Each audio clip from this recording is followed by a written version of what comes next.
On Christmas Day 2004 near Indonesia, a fishing boat is hit by a severe storm. On land, a weather center detects anomalies that indicate the onset of a tsunami, so they rush to the boat's rescue. The helicopter has only 5 minutes to get the crew before they are crushed by the big wave, and although everything seems to go relatively smoothly, Mr. Kang, one of the members, is trapped under some boxes, preventing him from getting out. His friend Man Sik tries to help him with all his might, but his attempts have no effect, so he's rescued and watches his friend succumb to the weight and force of nature.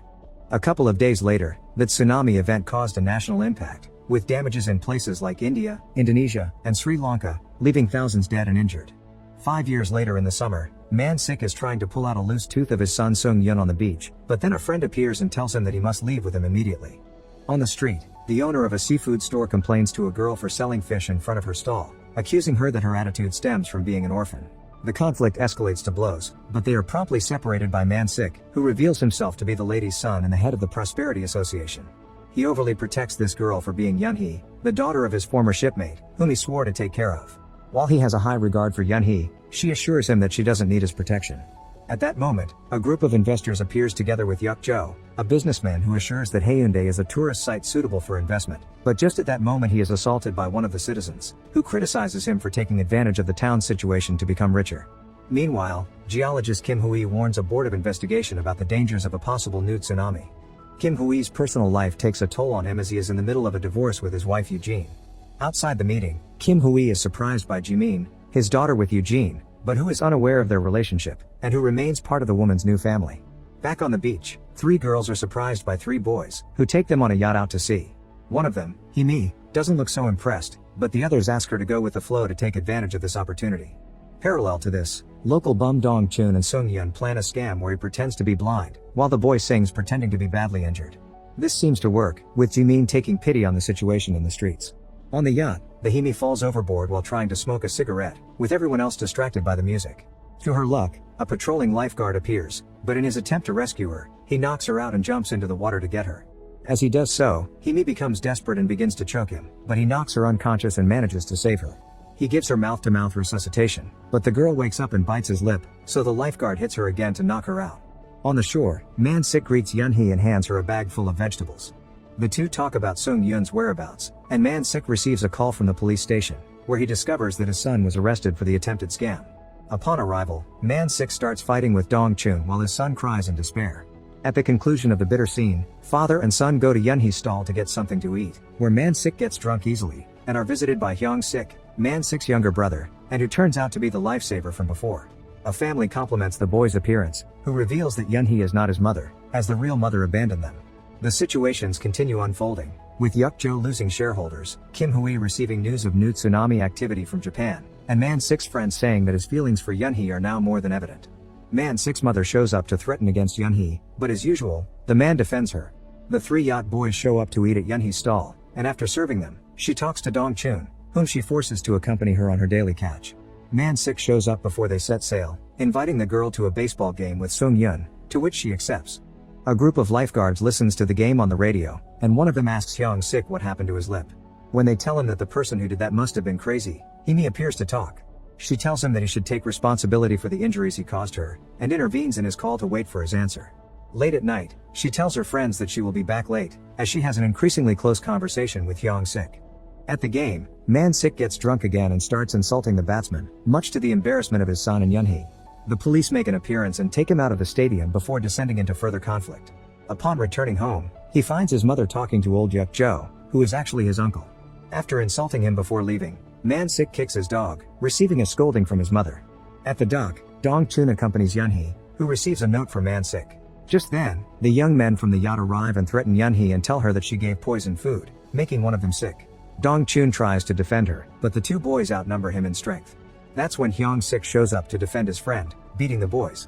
In bed, Man Sik complains of a stomachache, and while trying to get some medicine, which he mistakes for shampoo, one of his friends tells him about the conflict at the dock. The police show up to arrest Dong Chun and Yunhee, both for the fight and for selling poisoned food. Watching them drive off in the patrol car, Man Sik starts foaming, and is taken to the hospital for a stomach pump. Because of his conflict last night, Hyung Sik is given the job of a coastal nursery attendant, where he attends to a crying lost girl, who claims to know her mother's number. The girl turns out to be Jimin, and after contacting her mother, Kim Hui goes to pick her up, feeling awkward about being next to his own daughter. Yuk-jo formally asks Man-sik to move his business, but Man-sik reproaches him that it was his fault that the expedition from years ago went so badly, after forcing them to set sail in adverse conditions. The businessman has no choice but to turn to Dong-chun to convince Man-sik, promising him a store if he succeeds. Eugene shows up to pick up Jimin, scolding her for getting lost. Kim Hui asks her not to be so harsh on the girl, but Eugene reproaches the man's absence as a father. Right after, Himi reproaches Hyung-sik for not telling her about his change of position, as she had been looking for him all day.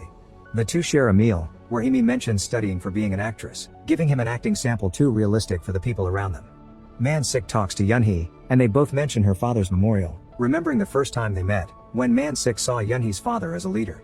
However, in a flashback, it is shown how Yun-hee's father was caught in the storm due to an error in judgment on Man-sik's part, which causes the man to self-sabotage his intentions with Yun-hee. As they continue their outing, Himi tricks Hyung-sik into kissing him and biting his lip again, with the girl's friend spying on her from a distance, still resentful from the dock fight. In the morning, Kim Hui warns his boss about the possibility of a mega tsunami, a wave that could reach 50 meters at least, and even reach 100 meters in the worst-case scenario. If so, they should evacuate as many people as possible in just 10 minutes. At Mr. Kang's grave, Yun-hee confesses her feelings for Man-sik, standing by his side, and asks her father to make the man understand the hints she always gives him.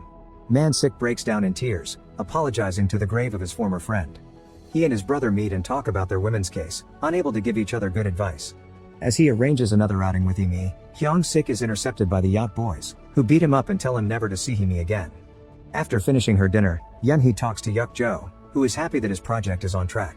Apparently, Yun-hee is the only person Yuk-jo has any regard for, perhaps out of respect for his deceased father. As he leaves, Man-sik arrives, who is less than pleased with the old man's presence. He invites Yun-hee to a boat, where he decorates the deck with a romantic theme, and waits for the fireworks to propose to the girl. Despite being amused by the idea, Yun-hee tells a nervous Man-sik that she will think about it, and give him an answer early tomorrow morning. If there is a red ribbon tied to her boat, that means she would accept the proposal. From a distance, everyone watches the fireworks in awe, except for Himi, who scolds Hyung-sik for missing their date. He just turns around and tells her that they should stop seeing each other. Dong-chun feels pressured for not having a formal job, and in the middle of a conversation with Yun-hee, he learns about the marriage proposal, so he decides to reveal to her the real cause of her father's death. The seabed near Tsushima Island begins to crack, creating an underwater fault. The next morning, Man-sik is disappointed to find that not only is there no red ribbon, but Yun-hee's boat has sailed away, leaving him stranded. He encounters Dong-chun, who confesses telling Yun-hee the truth about his father.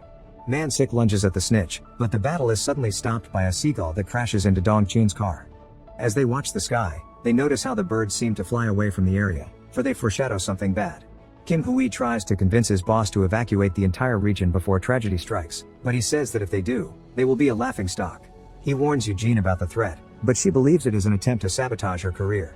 At sea, Yun-hee regrets what happened, and decides to get rid of the red ribbon. She goes to Yuk-jo and tells him that she will be leaving Haeundae next week, leaving the old man confused and sad.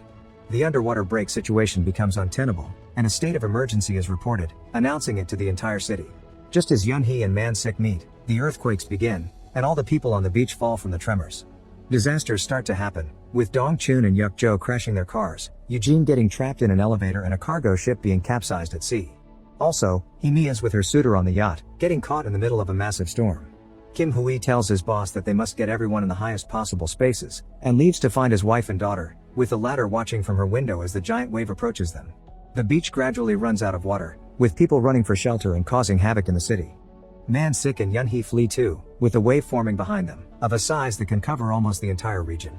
Dong-chun meets Sung-yun and his grandmother in the middle of a bridge. He tries to help them, but the lady goes into a catatonic state, and no matter how hard they try to run, they cannot outrun the wave behind. The tsunami covers the coasts, the streets and destroys the buildings, reaching the highest floors, with no place to take refuge. Everyone runs as fast as they can, but the end is inevitable, and in less than 10 minutes, all of Hyundai is engulfed in a blanket of water, leaving only the tallest building standing. Dong-chun walks on the bridge, seeing the debris beside him and looking for Sung-yun, but then realizes that right next to him is the cargo ship, now hanging vertically on the bridge, about to fall. He manages to dodge all the cargo that is bearing down on him, but many people are not as lucky in the city. Man-sik and Yun-hee try to quickly climb a light pole before a piece of electrical equipment falls near them. In the distance, old Yuk-jo also manages to save himself from falling into the water. Meanwhile, Kim Hui goes to look for Jimin in her apartment, which is completely flooded. He manages to catch her just before she falls into the void, being on the second to last floor of the building. Hyung-sik goes in the helicopter to rescue the distress calls on the high seas, and comes across Imi and her suitor, who makes their rescue more difficult by panicking. Seeing that he is a burden, she decides to knock the guy out in the same way Hyung-sik did when they first met. She manages to be rescued, but Hyung-sik tells her that he must stay to rescue the unconscious man. Eugene, still in the elevator, manages to communicate with Kim Hui and her daughter on the roof, telling them about her situation. Eugene confesses to Jimin that the man next to her is her real father, cutting off the call as she loses strength and gets underwater. Father and daughter fear the worst, unaware that downstairs, the building's janitor manages to open the elevator door, rescuing Eugene in the process. On the bridge, Dong-chun manages to save a cigarette, but after a careless attempt to light it, he accidentally throws his lighter into a fuel leak on the ship, setting off a chain reaction that causes everything to explode, with tons of debris falling into the city and adding to the danger. While being rescued, Himi's suitor becomes desperate and falls back into the water, with Hyung-sik coming to his rescue despite Himi's warnings in the helicopter. The situation is quite tense with Man-sik and Yun-hee, as the former manages to climb up, but falls into the water, and although his beloved holds his hand, he can't help but slip, confessing his love as a last gesture before leaving. Yun-hee watches in horror as Man-sik is swept away by the current, but just then Yuk-jo appears, grabbing Man-sik with an injured arm to avoid his path.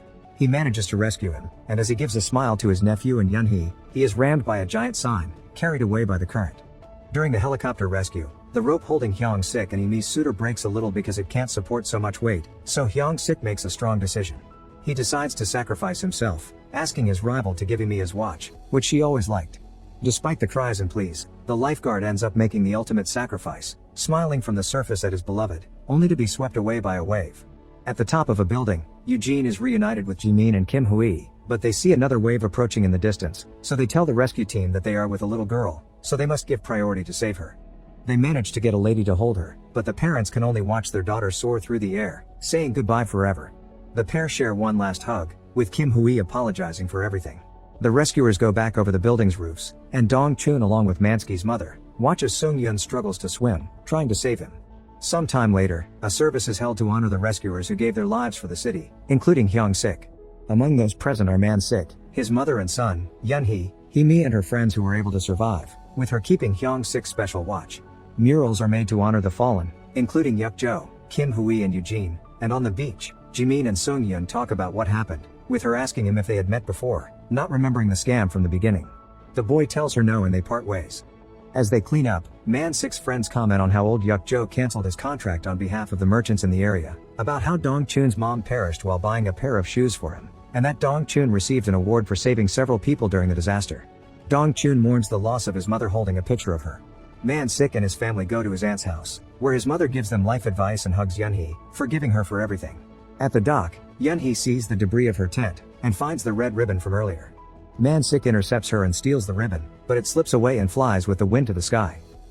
Make sure to subscribe and turn on notifications so you can watch more videos like this. Thanks for watching.